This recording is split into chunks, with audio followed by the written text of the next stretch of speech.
Gaúcho em Roraima. Liz Singleton. How are you?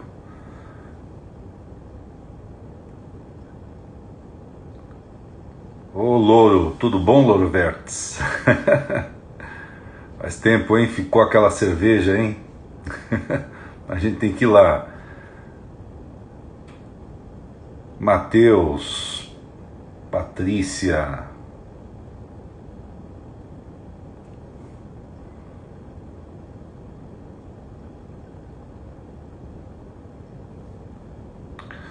Bom, vamos começar. Vamos lá.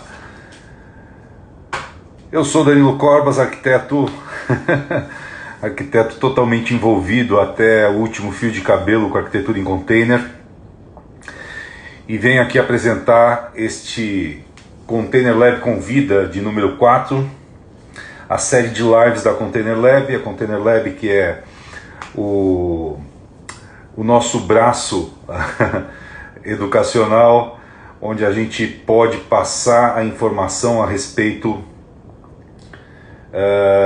de arquitetura em container, sustentabilidade, tudo que está envolvido dentro desse mundo, tudo que a gente quer, por tudo que a gente batalha. Hoje, nesta live, a gente vai ter a presença aqui do Vanderlei Meira. Vou mostrar aqui mais ou menos como é que é o currículo do Vanderlei para vocês sentirem o drama. Tá aqui. Vanderlei Meira, arquiteto urbanista, mestre em cidades inteligentes e sustentáveis. O tema dele é ecossistemas urbanos. Foi secretário de Planejamento Urbano, Desenvolvimento e Meio Ambiente de Angra dos Reis, no Rio de Janeiro. Foi secretário do Verde e Meio Ambiente da cidade de São Paulo. Foi diretor administrativo e financeiro da Fundação Florestal, Secretaria de Meio Ambiente do Estado de São Paulo. Consultor e coordenador de planos regionais de gerenciamento de resíduos sólidos urbanos pela CETESB. Atualmente executa projetos de arquitetura e urbanismo e consultoria ambiental. Este é o Vanderlei Meira. Daqui a pouquinho com a gente. Basicamente vou explicar para vocês, quem me acompanha já sabe, né? Então eu sou Danilo Corbas, que cuida justamente da parte de arquitetura da Container Box, né? Que é uma empresa que trabalha a construções em container. Né? Construções em container, na verdade é um escritório de arquitetura que trabalha diversas tecnologias, mas a construção em container é o que tem ocupado 80% do nosso escritório, até um pouco mais, dependendo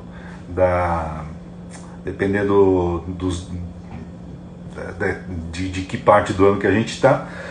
E é a nossa batalha diária de elevar a qualidade da construção civil e de dar também a nossa contribuição com o desenvolvimento do baixo impacto das construções.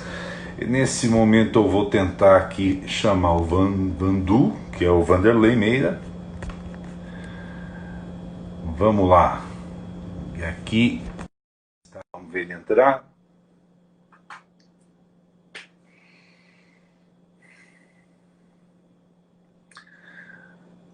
Olá, Vanderlei Meira, Vandu, tudo bom? Tudo, e você? Tudo jóia. Eu estava aqui apresentando o Vandu para os mais próximos, né? Ele é o Vanderlei Meira, que é um Sim, arquiteto que tem especialidade na área de meio ambiente e em diversos setores ligados ao meio ambiente, como eu já falei aqui na apresentação do currículo dele. E muito bem, temos a oportunidade de nos ver, né, Vandu, já que a gente mora tão longe um do outro.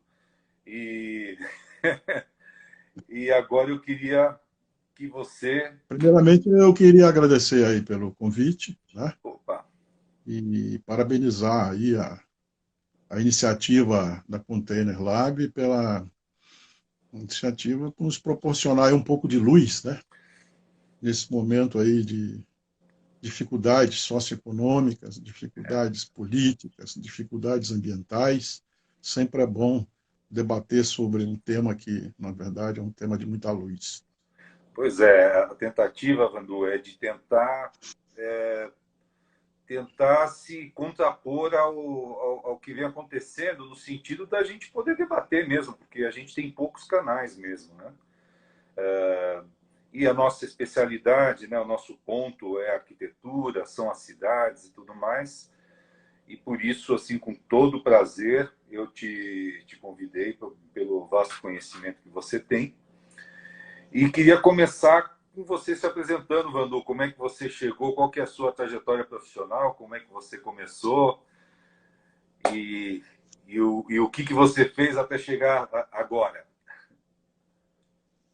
Minha trajetória profissional começa com a formação do curso, né, de arquitetura e urbanismo, mas em paralelo a isso, assim, eu tive o grande prazer de participar do primeiro coletivo na Hiroshima Nunca Mais, né, participar da sua construção, junto com os colegas e companheiros, o saudoso Alfredo Sirquis, né, Gabeira, Mink, Olha, Liste Vieira, José Marcos Castilho, Zequinha, enfim, Luiz Sérgio, dentre esses, três acabaram virando prefeito da cidade de Angra dos Reis, e eu acabei seguindo a minha carreira aqui em São Paulo. Aí voltei para Angra e lá fiquei um tempo secretário de Planejamento Urbano e Meio Ambiente, e tive também o prazer de fazer o primeiro plano diretor que deu ênfase ao espelho d'água, né? Inclusive, esse plano hoje ele é bastante Spades revisto. deu ênfase ao quê? Desculpe, eu não ouvi. Nós demos ênfase ao espelho d'água e, na verdade, nós fizemos dois planos diretores para o mesmo perímetro da cidade, do município, né? Ah, por Então, exemplo, tem um cidade plano de praiana, espelho comprimento d'água.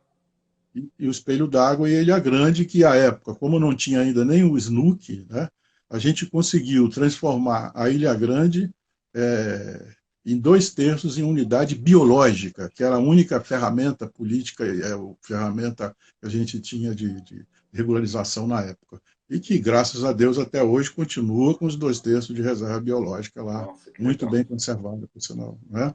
E depois, aqui em São Paulo, sigo um pouco essa carreira mais de arquiteto urbanista, trabalhando aí bastante em projetos urbanos, culmina aí um pouco com a Secretaria do Verde e do Meio Ambiente, onde eu tive a oportunidade de debater bastante sobre esse assunto, foi inclusive que me animou, hein, a estudar um pouco mais sobre os ecossistemas urbanos, em particular os ecossistemas urbanos na cidade de São Paulo, né? Porque nós, eu aí me incluo, faço aí uma autocrítica, nós ambientalistas, a gente por longo tempo, a gente se preocupou muito com as grandes florestas, né? Floresta amazônica, Mata Atlântica, enfim. Esquecemos muito dos fragmentos de florestas, né? Tão importante para as cidades, em especial as malhas urbanas. Né? Mas graças, né, a Deus e aí com todos os estudos dos colegas, nesses últimos 10, 20 anos, né, começa então esse grande debate, né, das áreas verdes e da sua importância nos centros urbanos do Brasil, das cidades brasileiras. Faz toda a diferença, né? Para a qualidade de vida Com certeza. nas cidades, né? Uhum. Eu que morei 2 anos no Rio, eu pude entender a importância, por exemplo, do renascimento da floresta da Tijuca, né? Para aquela região. Em São Paulo, certamente, todos os pedaços de floresta na Zona Norte, no extremo sul, que a gente tem, e até mesmo hoje na região na região aqui de Cotia, né, que eu me lembro quando eu era pequeno que a gente vinha para cá e era tão mais ou tão menos urbano, né? Mas Uhum. realmente tem uma importância sensacional a respeito de O Rio de tudo Janeiro isso. tem vários exemplos interessantes, né? Você citou a Floresta da Tijuca, né? Que é um belo exemplo, né, de ecossistema urbano, né? Que se regenerou, né? Ou foi regenerado, Foi seria regenerado, o né? mais correto, né? E temos também o aterro do Flamengo, que é importante dizer também que nós temos os ecossistemas ambientais naturais e nós temos os ecossistemas urbanos. Também é possível, além de ser recriado, ele também é possível ser criado também, né? E aí nós temos vários exemplos no mundo aí, né? E você acha que então o aterro do Flamengo faz parte tem o seu próprio ecossistema urbano? Com certeza que ao longo do tempo, né, a natureza se regenera, né? Claro, ali o aterro do Flamengo, num primeiro momento, apesar de parecer que foi um impacto ambiental, porque ali não tinha solo, né? Era um Sim, fundo de baía, mas ao longo do tempo se transformou num parque maravilhoso, né? E hoje oferece uma série de serviços ambientais para a população, sem dúvida. mas o impacto assim marinho, você acha que compensou, na verdade? Eu imagino que deva ter sido um grande impacto mesmo. Com certeza, com certeza. Mas essa discussão é boa que você levanta, né, dessa questão dos impactos, né? Porque, na verdade, nós temos um grande impacto ali no meio ambiente, em função da construção de um parque, mas nós também temos ali outros impactos, né? Pouca gente deve conhecer a realidade da destinação final dos resíduos do município do Rio de Janeiro, né? Não Que tenho foi ideia, né? durante Eu imagino que anos e seja ali anos e anos. perto da, Não,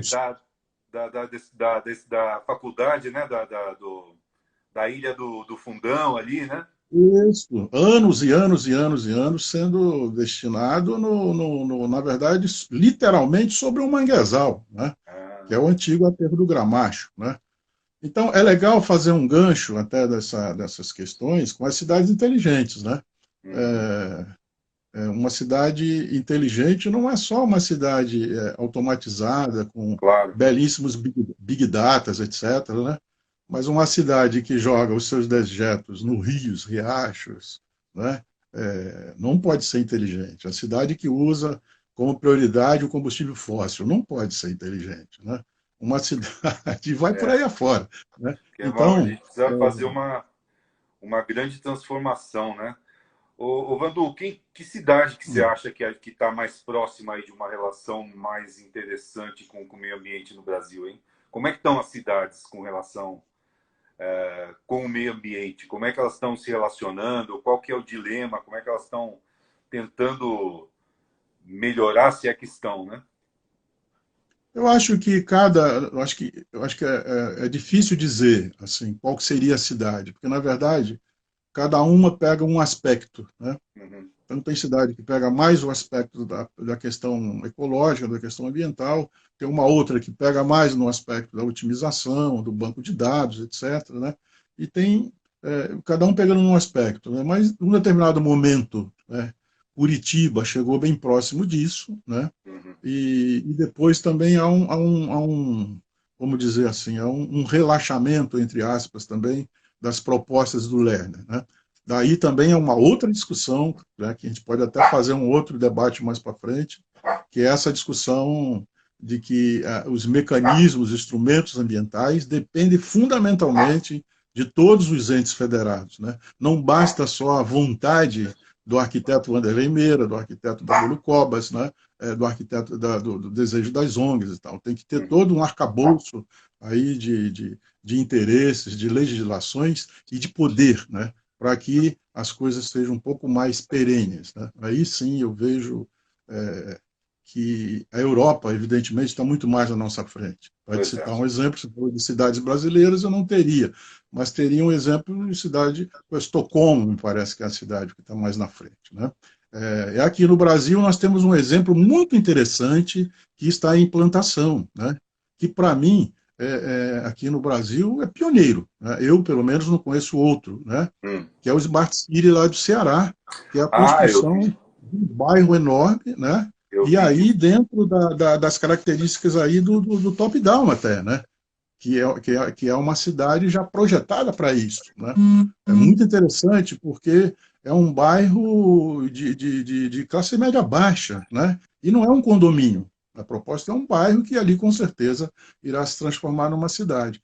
É muito importante analisar esse exemplo, pesquisar e visitar. É um belo projeto. você acha que Brasília, quando foi construída e tal, na época, ela seria um exemplo de uma cidade inteligente? Então, de novo, se a gente pegar um dos aspectos, sim, né? mas no caso da questão ambiental, né, e ecológica, não. Né? Com todo respeito ao nosso colega Oscar Niemeyer, que eu admiro muito, né, enquanto artista plástico e tudo, e que respeito a sua forma de projetar, mas Aham. ele sempre foi um arquiteto da aridez, né? Ele nunca levou em conta Ah, as sim. questões aí de vegetação, de paisagismo e tal, né? Que eu acho é, um erro até de vários colegas nossos, acho que é um outro debate esse também, que é discutir um pouco a questão da influência dos arquitetos e do projeto de arquitetura nas cidades brasileiras, né? Assim, será que a gente precisa ser o protagonista? Ou o protagonista é a própria natureza? Né? É muita Bem, presunção, nossa, ser o protagonista da paisagem da é, cidade. A paisagem é a natureza. Né? Daí a importância dos jardins nos tetos. Né? Nós claro. precisamos de uns tetos desenhados, esteticamente corretos, ou é melhor que esteja uma cidade inteira verde, com teto verde? Né? Ah, Não sei, assim, é eu, uma eu, discussão. eu, eu por ser, sei lá, profissional do projeto, eu acho que tem importância o espaço projetado, mas Sim, assim, sem que dúvida. nem por isso que a gente deve fazer absolutamente projetado, né? Que nem você falou, arquitetura da aridez, né? Eu enxergo isso, por exemplo, Uhum. ali no Memorial da América Latina, em São Paulo, que é um retalho de Brasília dentro de um bairro que não tem nada a ver com esse É. tipo de retalho, né? Realmente é uma coisa bem esquisita. Mas, de toda E se a forma, gente. né, é uma cidade É. pensada que, pelo menos em tese, estaria tentando atingir essa questão de fazer com que a cidade funcionasse de uma maneira mais inteligente, não? Tem uma questão interessante que vale a pena tocar aí no caso de Brasília, né? Quem quiser ter a prova disso, é só ir no Museu da Imagem do Som, que Hum. está gravado lá até hoje, né? O Oscar Niemeyer, logo no final da construção de Brasília, ele viaja de helicóptero junto com o JK, o Quinise de Mello e o Bolaf, professor da FAO. Na Hum. época, o Bolaf era um estagiário, né? E tem uma frase do Niemeyer que foi gravada, que está no Museu da Imagem do Som. Uhum. O Niemeyer diz o seguinte: presidente, Brasília, daqui para frente, jamais existirá uma ditadura. Né? Em Então, o que eu Brasília. quero dizer com isso, se a cidade é inteligente ou não, ela tem um aspecto ali que é o contrário, né? Ela não é inteligente, porque é uma cidade que se propôs a ser o centro do poder. E a gente, neste momento agora que a gente vive no Brasil e no mundo, fala-se muito da descentralização do poder, sobretudo num país das dimensões do Brasil. Né? Temos um país enorme e com uma capital ali centralizada, né, de poder, né, no meio geográfico do país. Não precisava, acho que, necessariamente ser ali. Antes era no Rio de Janeiro, que É, criou, inclusive, um transtorno enorme para a cidade do Rio de Janeiro, essa transferência, mas que esse é um outro debate também. pois é, pois é. Mas, assim, são épocas, né? Mas o que eu queria te perguntar, então, é o Uhum. seguinte: você consegue definir? Porque eu acho que assim que é uma coisa pouco, talvez pouco clara para a maioria das pessoas. O que é de fato uma cidade inteligente? A gente consegue definir isso em Uhum. poucas palavras? Será? Sim, em poucas palavras, eu concordo com você, ainda é um pouco confuso mesmo, né? Essa questão das cidades inteligentes. Até pela própria nomenclatura, eu vejo várias que falam cidades inteligentes e sustentáveis, né? Não tem o E, né? Faz parte, né? Cidades inteligentes, sustentáveis, né? Entendi. As duas são totalmente ligadas, né? Não pode ser cidades inteligentes e sustentáveis e É, inteligentes, né? Mas eu diria assim que, para resumir, as cidades inteligentes são aquelas que procuram otimizar a utilização dos recursos para seguir para a melhoria do cidadão, né? Isso em linhas gerais. Isso vale para mobilidade, para energia, vale para qualquer serviço necessário à vida das pessoas, como a infraestrutura urbana, a infraestrutura no geral, planejamento, otimização dos recursos, né? E a inteligência. Agora, também tem que se falar da inteligência das pessoas também, né?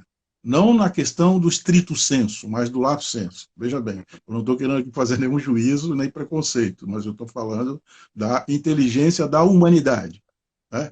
Se a gente for fazer um discurso por aí da inteligência da humanidade, é claro que não, nós estamos muito longe da cidade inteligente, né? É preciso ter esse casamento. Não adianta ter um belo Big Data, uma bela automatização, né, se a população ainda joga a bituca de cigarro no chão, por hipótese. Né? Pois é, pois é. É um conceito mais amplo, né?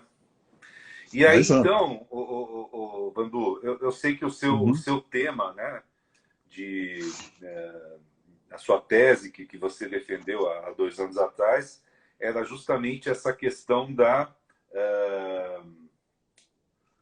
Como é que é mesmo o nome? Você estou com isso aqui na cabeça e acabei Os esquecendo. ecossistemas urbanos na cidade de São Os Paulo. ecossistemas urbanos, né? Explica Isso, para a isso. gente um pouco o que é isso, que é aprofundar um pouco a questão das cidades inteligentes, né? Então, nós temos os ecossistemas urbanos da cidade de São Paulo, que são as nossas áreas verdes, né? Você tem os corpos hídricos, né? E temos o ar, né? Então, esses três aí que fazem essa composição dos ecossistemas urbanos, né?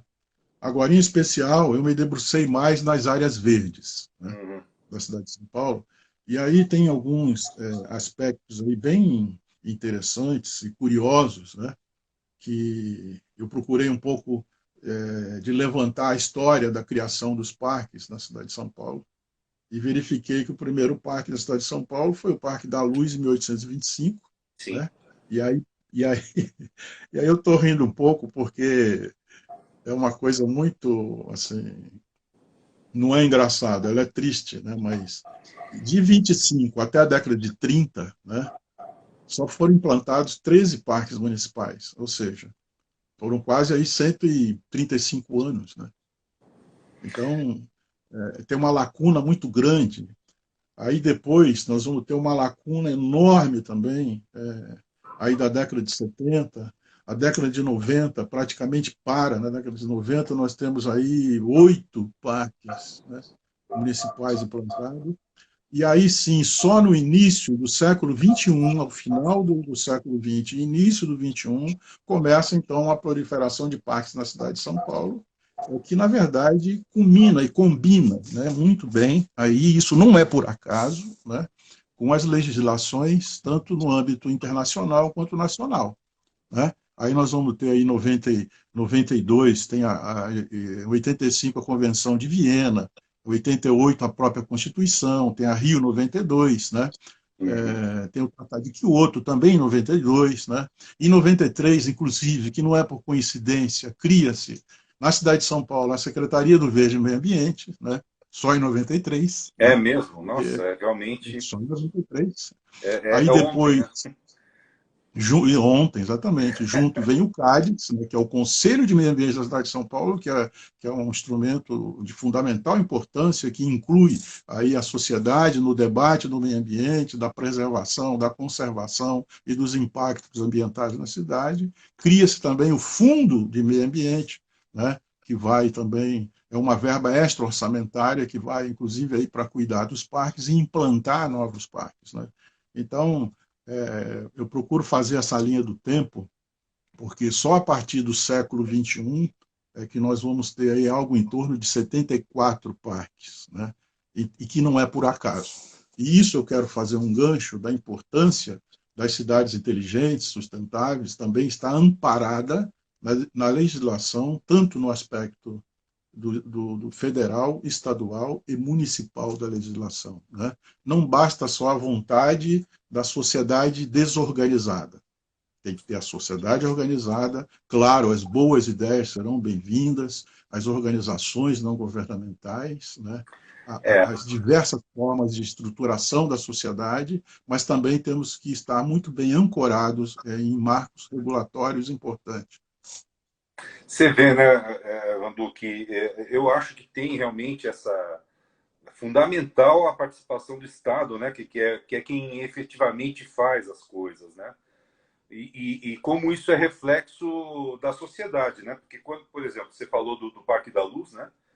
E foi o primeiro Uhum. parque, ele começou muito maior do que ele é hoje, né? Ele foi, com o tempo, ele foi sendo dividido, cortado, né? Pela Avenida Tiradentes, né?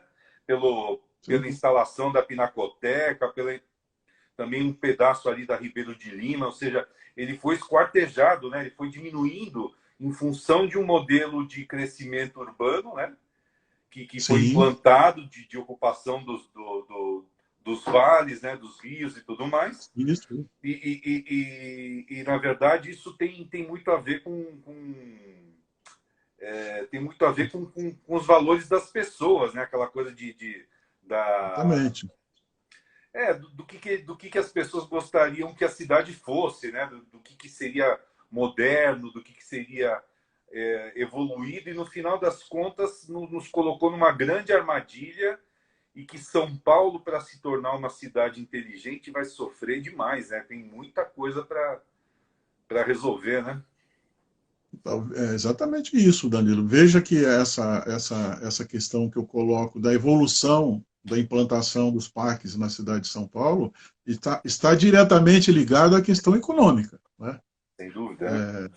Não é por acaso que, se a gente pegar aí o início do desenvolvimentismo, né? Depois o momento que ele começa a acelerar, é também o momento que tem locais na periferia, neste período da periferia, tem locais não, na sua maioria, posso dizer assim, que aumentou em 800% o número de habitantes. Isso num intervalo de 30 anos. Né? E isso, o que ocorreu? Ocorreu que esse avanço para a periferia da cidade de São Paulo, ele também tem uma discussão que não é agora, que é da cidade legal e da cidade real. Se você não tem a cidade legal, você também não tem um item aí importante, que são as áreas verdes, né, preconizadas na lei do parcelamento do solo, que são percentuais obrigatórios. Ora, se o loteamento é clandestino, eu não tenho área Não verde. tem nada, não tem nada. Eu não E o tenho nada, Estado né? encampa, né? Passa um tempo, o Estado quer cobrar o IPTU, ele acaba encampando Não, e legalizando. daí fica muito claro, né, a desigualdade social na cidade de São Paulo, que é claríssimo, é óbvio, mas também fica muito claro na questão da prestação dos serviços ambientais. Né? Se você faz um pequeno voo na cidade de São Paulo, você praticamente chora, né, ao ver a quantidade de áreas verdes na periferia. Não é por acaso, é por esse fator. Né? É por isso que aqui na região mais central nós temos mais área verde. Por que nós temos mais áreas verdes no centro de São Paulo e no centro expandido? Porque ali teve os loteamentos regulares. É Né? verdade, né? Os sítios, né? City Lapa, Exatamente. City. Exatamente. O que constava na lei que tinha que deixar, constava não, consta na lei que tem que deixar o Uh, percentual de área verde. E o que acontece hoje? Hoje, como não tem mais possibilidade nem de loteamento na cidade de São Paulo, né, a única saída que nós temos é a saída da desapropriação. E a desapropriação, evidentemente, que é muito onerosa. Né? não, é Eu, quando inviável. cheguei na Secretaria do Verde, nós tínhamos uma DUP, que é Decreto de Utilidade Pública, de várias áreas na cidade de São Paulo, que, aliás, foi muito bem feita até pelo secretário Eduardo Jorge, mas este valor remontava a 2 bilhões. E Nossa, o nosso orçamento era de 160 milhões para fazer a preservação e a manutenção dos parques e zero de investimento. Então percebe aí nossa. que nós vamos ter uma dificuldade muito grande aí na aquisição de novas áreas verdes para a cidade de São Paulo. Isso acontece normalmente por decreto, né, Vandu? Simplesmente, né? É uma canetada e se decreta, então, determinada área como um novo parque Isso, e tal, e a gente não mas tem ela como custa. cuidar disso, né? Isso. Na verdade, a gente chama de DUP, né? É o Aham. Decreto de Utilidade Pública, né? É, Eu chamo de canetada, né? Deixa eu te mas é uma perguntar, Vandu, canetada. o que Uhum, é que a sociedade civil organizada tem feito, ou se é que tem feito, né? No sentido uhum. de melhorar, por exemplo, essas regiões periféricas, né, que não tem absolutamente nada de área verde. e de qualidade de vida, sabe, não cuida do seu mínimo microclima urbano, a questão de drenagem urbana, área permeável e tudo isso. Então, eu acho que, assim, na minha trajetória aí, política, profissional, eu já vi ações mais concretas do que se vê hoje, né? Eu acho que hoje há um certo distanciamento das pessoas em relação a esse tipo de ação, né? Sinceramente, Mas, eu mas, vejo isso. mas você está falando do Estado, né? Mas existe algum tipo de ação da sociedade civil, alguma ONG preocupada com isso? Agrupamentos, né, que sejam associações de moradores com ações efetivas ou interessantes? Então, o que eu estava dizendo são as duas coisas, tanto no Ah, âmbito governamental quanto na sociedade também. Eu já vi no passado a sociedade mais organizada do que hoje, né? Agora, entendi, claro. isso não significa que ainda tem várias ONGs, né? Tem ações individuais, né? Tem a Container Lab, por exemplo, que nós vamos falar lá na frente. Claro, são É, essas ações. de fato. Então, elas são isoladas, mas elas estão dentro de um contexto, né? Então, essas coisas não param. É isso que deixa a gente otimista, né? Elas não param. Agora, é claro que você tem ONGs mais importantes do que outras, mas todas são importantes. Agora, no momento em que um próprio governo federal faz um discurso contra as ONGs, que as ONGs Pois são é. bandidas, né? Então fica É, difícil trabalhar, né? Fica difícil trabalhar, né? Aí você pega uma ingessa ONG as ações da sociedade essa civil, né? desanima, né? Se você É. pega uma ONG assim, imagina se não fosse a ONG do SOS Mata Atlântica, Sim. será que nós teríamos esse percentual de Mata Atlântica, ainda que seja mínimo, teríamos hoje o percentual, não teríamos mais nada, né? Ela E um monte teve de área as recuperada, né? inclusive, também, né, Wander? Um monte de área recuperada, exatamente, regenerada. Então, temos sim ONGs aí de fundamental importância, tem alguns movimentos sim, de bairro, né, que levam em conta essas questões, sobretudo na questão dos resíduos sólidos urbanos, né? Muita Isso. cooperativa, muito reciclador. Agora eu estou vendo com bastante satisfação que tem várias empresas já fazendo muito beneficiamento no Brasil, que até então tinha muito pouco beneficiamento. Se você não tem beneficiamento, você não escoa a produção dos recicláveis também.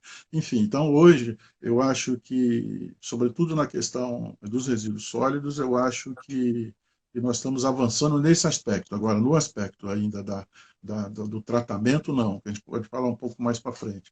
Eu gostaria só de fazer um outro, que eu acho que é a título até de informação, é importante para as pessoas. Como a gente estava falando de áreas verdes, a OMC, a Organização Mundial da Saúde, ela fala em 12 metros quadrados por habitante, né? É um item da OMC, né? Se é Uhum. questionável ou não, mas é um valor, né? E a gente trabalha com ele, até porque nós não temos outro, né? Uhum. Mas eu acho que é um número importante, porque se você pegar 12 metros quadrados, você, um 3 por 4, ele insere uma árvore de médio porte, né? Então, é razoável que se tenha, então, uma árvore para cada habitante. E a mesma OMS fala que deva ter, no mínimo, 3 a 4 por habitante, né? Então, esse aí é o mínimo, né? O ideal seria 3 a 4 por habitante, de árvores, né?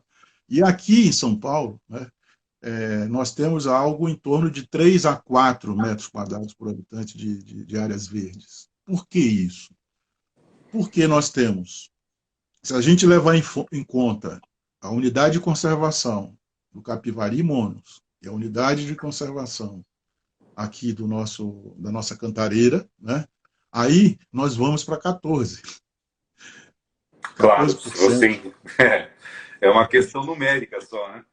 Então, dependendo da política, é isso que eu É. quero dizer. Dependendo da política, né, alguns políticos, não, a gente está aqui acima do AMC, né, mas não é bem assim. Né? Sabemos que tanto o Capivari Monos quanto a Cantareira, estão distantes da malha urbana, apesar de Claro. ser de fundamental importância para a captura de carbono, enfim, de todos os serviços prestados que esses dois unidades prestam para a cidade de São Paulo, a gente não tem dúvida disso. Porque nem os ecossistemas urbanos respeitam as divisas municipais, né? É tudo conurbado, né? Exatamente. Tá certo. E me diz uma coisa, Randu, como é que você acha que a construção, a construção civil, como é que ela se relaciona com os ecossistemas urbanos? É terra arrasada mesmo? Quer dizer, não tem, não tem cuidado nenhum a não ser respeitar, claro, aliás, nem isso, respeitar a legislação a respeito de uso e ocupação do solo, né? Quer dizer, é uma questão que não está introduzida ainda nos habitantes, né? De querer cuidar de determinados aspectos, né? Da ocupação e da construção, não é verdade? Olha, eu tenho uma análise desse ponto que vou fazer um brevezinho relato aí da questão ambiental no país. Aí, né? Eu divido, assim, isso é muito pessoal, né? Uhum. E aí está aberto para um debate. Né? Eu acredito que nós tivemos um primeiro momento da questão ambiental no Brasil que eu chamo de guerrilha ambiental, né?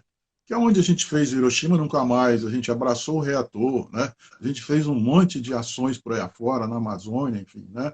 Queimamos vários tratores por aí afora que estavam desmantando floresta. Na Ilha Grande nós queimamos 6 tratores lá de um francês que queria fazer um arruamento na ilha, enfim. Eu chamo então de trabalho de guerrilha, né? Uhum. Esse foi um primeiro momento da questão ambiental aí.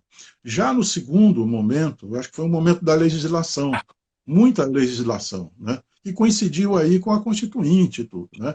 Alguns marcos regulatórios importantes e tal. Logo depois da Constituição, me parece que veio um outro momento que foram a execução de planos. Planos, muito planos. E aí eu te respondo essa questão que você levantou agora, por que ele está hoje nesse momento. O que faltou para mim na questão ambiental aqui, especialmente aqui no Brasil, né? Faltou o momento dos ambientalistas prestarem mais atenção na questão da fiscalização, dele ser ele ser o órgão vivo fiscalizador. Ah, mas a fiscalização é coisa do Estado. E daí? Discute-se dentro do Estado, que tem que ter o órgão fiscalizador da sociedade, Claro. junto com o Estado. Isso não houve, né? Então, depois, a gente acaba chorando leite derramado, que é como você falou. Né? Hoje, a maioria dos córregos em São Paulo você não vê. Se Tá você olhar o tudo mapa enterrado. hídrico da cidade de São Paulo, dá vontade de chorar. A Pois cidade é. de São Paulo é inteirinha, parece uma renda, a cidade de São Paulo, o desenho do mapa. Né? Sim. E, na sua maioria, todo está envelopado. Então, não adianta chorar o leite derramado. Nós temos que ser fiscais também do meio ambiente. Né? Nós temos que brigar por isso. Não é só o Estado, que muitas vezes o Estado ele é conivente, né? É muito pouco resiliente e muito conivente. Né? Então, eu acho que faltou isso. Isso eu faço uma crítica, inclusive uma autocrítica, que faltou essa parte de dar mais ênfase à fiscalização ambiental junto com a sociedade. Pois é, assim, é complicado, né? Porque é uma tarefa gigantesca, né? E o Estado em si, de fato, não tem o menor interesse em atender essa demanda, porque normalmente o Estado representa outros interesses, né?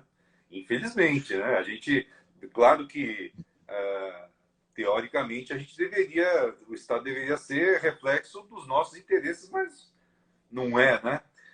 Eu acho, Vanduca, assim, que existe um movimento novo. Assim, Uhum. não é que a ideia é nova, a ideia é antiga, mas existe uma nova leva de pessoas, né, interessadas em ter práticas melhores, né? Em respeitar mais a cidade, em construir de uma maneira menos agressiva, né, menos impactante. Sim, claro. Uhum. Eu acho até que eu sou burro velho, né? Mas eu aprendi isso, na verdade, já no momento que eu poderia estar encostado e continuar construindo da mesma forma.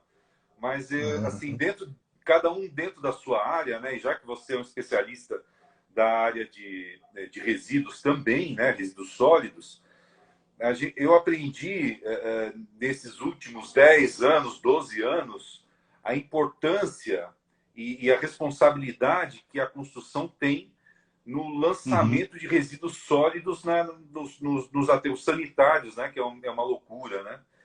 E como é que é isso, Mandu? Isso daqui, você concorda que existe essa leva nova de estudantes? Agora você está renovando, né? Vindo de uma renovação aí também de poder ter pego aí alguns anos estudando mais e certamente vai poder passar adiante essa experiência toda, né, para futuros alunos, certamente. Como é que você vê isso, essa questão da construção e do resíduo sólido?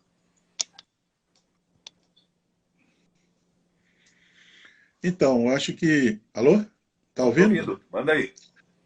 Eu acho que essa questão que você levantou da construção civil, não é só que não deva, né, que não é ambientalmente correto, né, destinar em aterro sanitário. Do ponto de vista da legislação, é proibido jogar em aterro sanitário. Né? É que há uma hipocrisia, como se não tem o que fazer, né? Como se não tem a solução, então um finge que coleta, o outro finge que faz a disposição de forma adequada. Na É, verdade, é proibido, e na verdade, inclusive, é contra toda a engenharia de aterro sanitário. Assim, põe em risco o aterro sanitário, o maciço, né, que não compacta, enfim. Isso aí é um horror, é tudo que há de ruim. Né? Agora, a construção civil, que foi muito bem colocada, inclusive, no marco regulatório, é de competência de destinação final de quem produz, de quem gera. Né? uhum. Não é de competência do poder público. Né? De novo, precisa ter a Fiscalizar, sociedade fiscalizando, porque claro. senão nós não vamos dar conta Se não é de. tudo que a gente, sei Bom, lá, quem quer fazer algum tipo de contravenção é não, o ideal, né? eu Não, não estou ouvindo você, Danilo. eu acho que eu vou. Melhorou? Alô? Ô, Danilo, eu não estou te ouvindo. É mesmo? Eu acho que. Peraí. Não, para mim tá tudo Está sem certo som. aqui. Não tá ouvindo, não? Nada? Sem som. É mesmo? Deixa eu ver o que aconteceu. Não era para estar, não. Deixa eu ver aqui. Melhorou? Se eu aproximar? Cortou geral? Não consigo ouvir. Putz, eu não sei o que está acontecendo, porque não é microfone. Oi?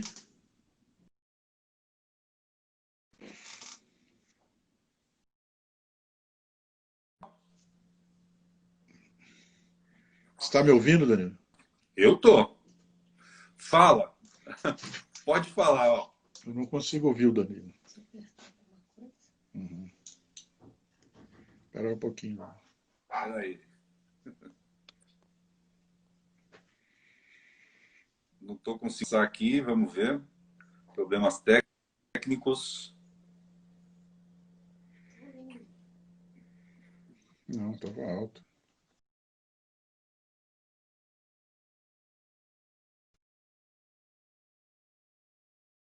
Consigo te ouvir.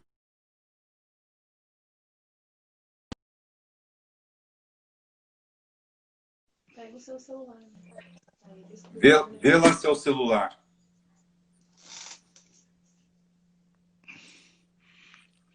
Bom, Não sei o que aconteceu. quem me ajuda aqui? Tá tudo normal aí? A Didi tá falando? Certamente é o microfone, é o alto-falante do Vandu. Deve estar fechado. Eu vou mandar aqui uma mensagem para. Estou ouvindo bem baixinho agora, Danilo. Vamos ver. Ah, é? Então tá bom. Continua falando então, Vandu, por favor. Você tava falando, a gente tá te ouvindo bem. Ah, ok. Tá. Então, voltando à questão do RCC, né, que é o resíduo da construção civil, né, eu acho que a gente tem muito... temos poucas plantas aqui, né, de unidade de beneficiamento da construção civil, né, na cidade de São Paulo. Eu mesmo implantei uma em Campinas há quase 20 anos atrás, né? Uhum. Mas isso faz muito tempo. Aqui em São Paulo a gente conhece uma aqui em Osasco, então você fica citando uma aqui e acolá, que na verdade deveria se ter muito mais, né? Mas aí eu acho que um dos fatores que pode colaborar bastante aí para a diminuição do RCC são as construções secas, né? Que eu acho que a gente tem que brigar bastante por isso, né? Eu acho que você já faz isso muito bem, né? Aliás, Obrigado. você faz isso com excelência, né? Já faz, né? E a gente procura incentivar cada vez mais, né? Importante dizer que essa questão da construção seca, Danilo, é uma outra questão que eu coloco também, que merece talvez um outro debate, mas tem algumas questões, né, e essa é uma delas, que eu acredito que a humanidade, ao invés de evoluir, ela regrediu, né? Por quê? Porque construção seca, os egípcios já faziam ao lado do rio Nilo, e era seca, né? Tá É, certo? certo. Então, algumas coisas eu acredito que a gente regrediu, né? E a gente tem que retomar, assim como as cidades inteligentes, né? Os maias, os incas eram cidades muito mais inteligentes do que a nossa e não tinha esse arcabouço todo tecnológico, evidente, né? Verdade. Então, daí mais uma vez, né, essa questão da definição da cidade que não tem nada a ver só com tecnologia, né? Você está me ouvindo agora direitinho? Estou ouvindo um pouco. Tá bom. Então tá joia. Bom, justamente o que eu queria. Se puder aumentar o volume também, Ivan, do celular, Não, de já repente. aumentei o máximo. Já Já aumentou? aumentei. Então, não sei o que acontece. Bom, pelo menos um pouquinho você ouve. Uhum. A gente acha justamente isso, né? A gente busca esse baixo impacto, né, com as construções secas e principalmente com as construções em container, que tem um aspecto a mais, que é a questão da reciclagem, né? A gente a gente vê a gente vê, por exemplo, falar hoje de construções modulares, construções secas, e a gente sabe que tem realmente pontos muito positivos, mas a gente tem uma preocupação a mais que é com a reciclagem. Ou seja, a arquitetura em container tem um diferencial para quem se interessa por sustentabilidade, que é bem difícil de superar, né? Que é esse trabalho que a gente faz de upcycling, né? Que é tornar o reciclado, você dá um outro valor ao reciclado, né? Você ressignificar esse material, né? Então, faz parte realmente dessa nossa procura, né? Bom, eu sim, sempre fico pensando, né, nessa questão toda do impacto que a gente tem com o meio ambiente, e por isso que eu achei que era tão importante te chamar, sabe, Vandu, para conversar a respeito disso. Voltando um pouquinho, ainda com relação a resíduo sólido, eu queria que você pudesse falar um pouco a respeito desse novo marco regulatório, né? Para botar aí os prós e os contras e o que a gente já perdeu de tempo a respeito disso.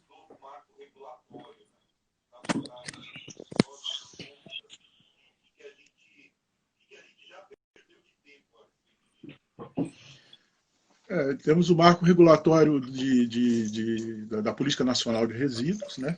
E Sim. tem esse último agora, que todo mundo acha que saneamento leia-se esgoto, mas não é, né? Que agora o resíduo sólido está dentro do saneamento também, né? É uma coisa só, né? Mas eu acho que foi importante esse marco regulatório na medida em que, pelo menos, as prefeituras começaram a elaborar os seus planos de gerenciamento de resíduos, né, para proporcionar projetos melhores, né, destinação mais adequada, etc. O que não pode, que eu acho que a legislação ficar o tempo todo, né, ela transferindo data, né? Então, daqui até 2 anos não tem mais aterro sanitário. Aí daqui a 2 anos, não, mas agora vamos dar mais 3, mais 4, mais 10, né? Então isso vira uma bagunça, né? Então, na verdade, eu acho que nós vamos ter que procurar é, é, otimizar, né? E também não cabe mais aquela discussão que a tecnologia que tem na Europa e nos Estados Unidos não cabe aqui no Brasil por conta de sustentabilidade econômica, né? Não dá mais. Por quê? Nós temos aqui condições de fabricar esses equipamentos aqui e dar uma outra alternativa. É claro que eu não estou falando de incinerador, porque ele é tão pior quanto o aterro sanitário. Mas tem outras tecnologias, como a pirólise, tem a taxa plasma, que são bem menos nocivos ao meio ambiente, né? E que dá um destino final muito mais adequado, né? Eu acho que isso foi uma vantagem do marco regulatório, né? Bastante importante aí para a tomada de decisão dos dirigentes, dos gestores, né?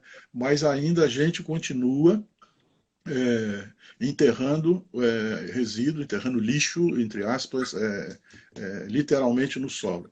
Importante também dar um dado. Nas minhas palestras, quando eu falava de resíduo sólido da cidade de São Paulo, eu falava, gente, a cidade de São Paulo gera 12 mil toneladas por dia, né? E aí ficava todo mundo olhando, assim, com olho de paisagem, porque o leigo não consegue entender o que significa 12 mil toneladas por dia. Aí eu comecei a fazer uma analogia com engarrafamento. Falei, gente, vocês conhecem a Eusébio Matoso? Ah, conhecemos. Conhece Cotia? Conhece. Então, são todos os dias o engarrafamento da Eusébio Matoso até Cotia. Eu fiz uma conta simples, né? Você pega um caminhão de 10, 11 metros de comprimento, com 10 toneladas cada um, são 12 mil, né, por dia, são 1.200 caminhões, em média. Se você põe um atrás do outro, são os 12 Nossa, quilômetros. São nossa, os que 12 loucura. quilômetros da Zé Matoso até Cotia. Né? Todo dia, né? Então, quando você fala desse número, as pessoas ficam um pouco mais assustadas. Né?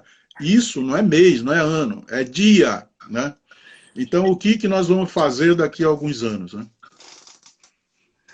Olha, há 10 anos atrás, Vandu, eu tinha um dado que a cidade de São Paulo produzia, em termos de lixo, né? Lixo não, né? De resíduo sólido da construção civil, o dobro de todos esses 12 quilômetros de caminhão.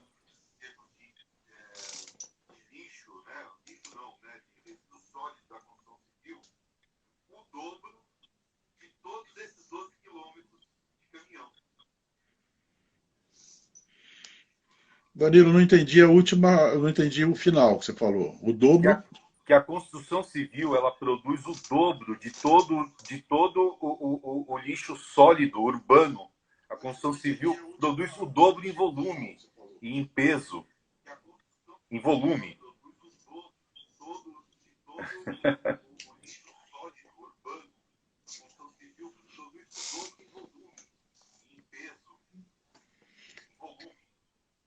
Você está falando do volume do resíduo domiciliar versus RCC? Aham. Ah, sim, sim, sim, sim, entendi. Então, é um número muito difícil de mensurar, até porque como o serviço ele não é público, ou seja, você não tem mecanismo de pesagem, não tem destinação final, né?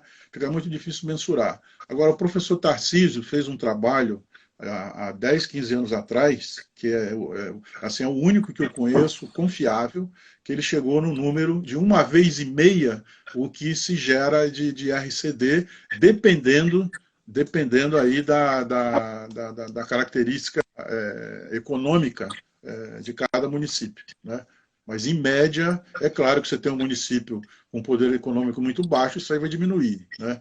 Ele fez isso para o poder econômico médio. Né? Então, 1,5 vezes, é muita coisa, porque a relação metro cúbico e peso é muito diferente. Né? É 0,6. Então, veja, a gente está chegando perto já do final, e já temos quase uma hora de bate-papo aqui. E eu queria, Vandu, que você dissesse para a gente o que é que a gente, como é que a gente deve caminhar para a gente ter. São Paulo é a nossa cidade, mas a gente tem pessoas do Brasil inteiro aqui com a gente, né? O que é que a gente deve fazer para a nossa cidade se tornar efetivamente inteligente?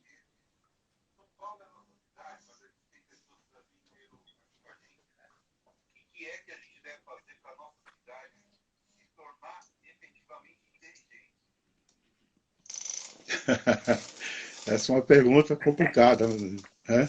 Uma pergunta que todos nós gostaríamos de poder responder com bastante ênfase, né? Acho que uma cidade, para ser mais inteligente, nós precisamos, primeiramente, mudar o costume das pessoas, né? Nós precisamos praticar o R aí da reeducação, reorganizar, refazer, tem um monte de re aí, né?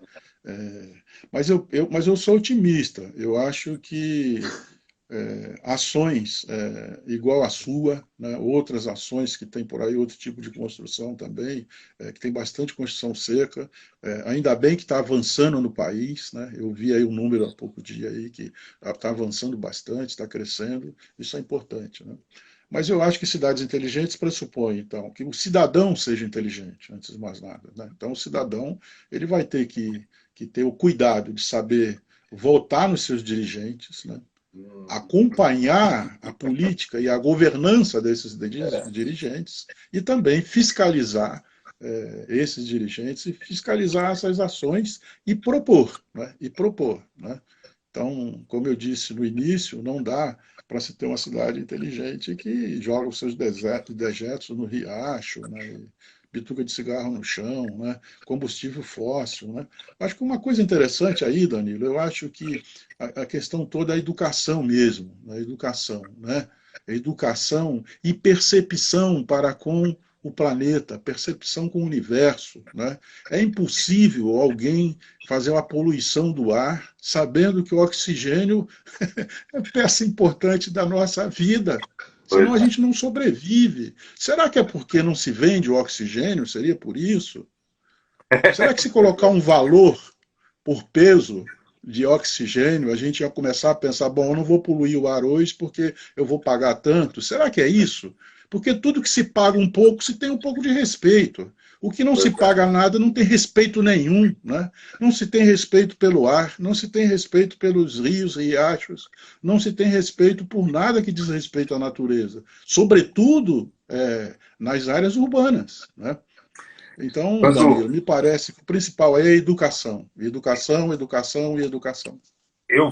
eu te agradeço, Vandu. Estamos muito em cima. Provavelmente vai cortar aqui no meio da minha fala, mas eu agradeço muito a sua presença, que veio aqui nos dar todas essas informações que são absolutamente relevantes e espero que a gente tenha mais oportunidades de continuar debatendo aqui, viu, Vandu?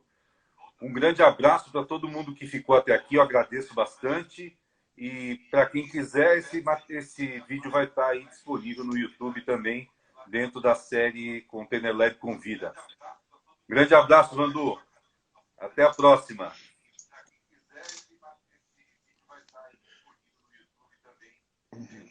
Eu que agradeço e desculpa aí pela falta de traquejo com a tecnologia, mas eu que agradeço. E um grande abraço para você. Força para você ficar bem. Abraço. Até lá.